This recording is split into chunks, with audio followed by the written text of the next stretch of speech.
I suppose we knew there's a staff crisis in Cork in particular, and my assistant director Deirdre O'Sullivan kind of reached out.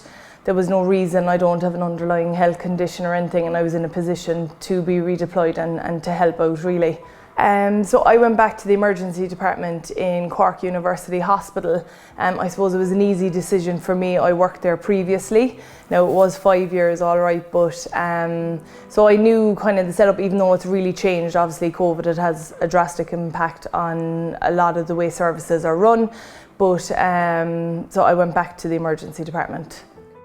I suppose everything has changed. Everything has changed in the emergency department. They've had to adjust and adapt to COVID times. Even triaging, when you check in at the front desk, that's all changed. Now you have to go a pathway. There's pressure on the nurses, I suppose, not to miss anything, you know, because you have kind of a COVID section, maybe certain symptoms would go one way. You're trying to figure out if these people, I suppose there's always a wait. But it's getting them on that pathway. And then it was your usual workup. What do they need? Why are they here? I suppose we're using our clinical judgment and autonomy. I worked a lot in a new area. It's a geriatric emergency medicine section, and it was tough. It's hard in there at the minute. Family have to drop off their elderly relatives.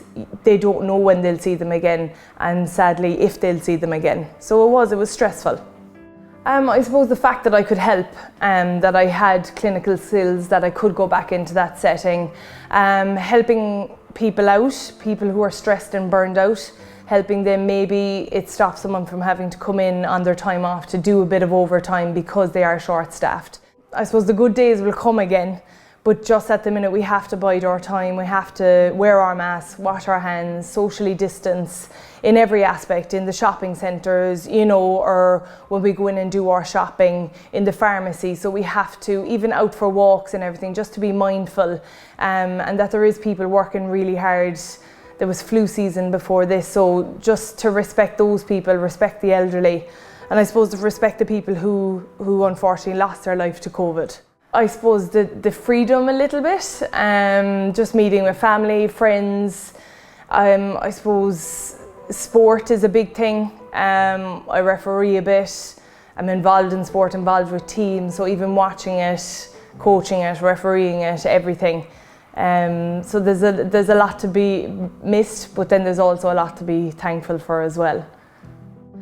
I suppose living in Killarney and going working a 12-hour shift in CUH wasn't ideal, but the HSC, there was HSC accommodation.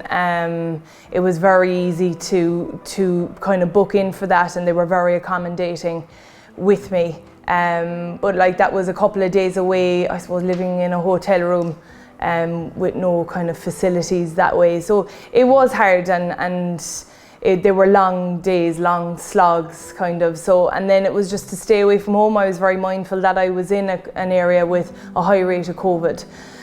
So I was very mindful of that, and you know, even my housemates stayed away, things like that.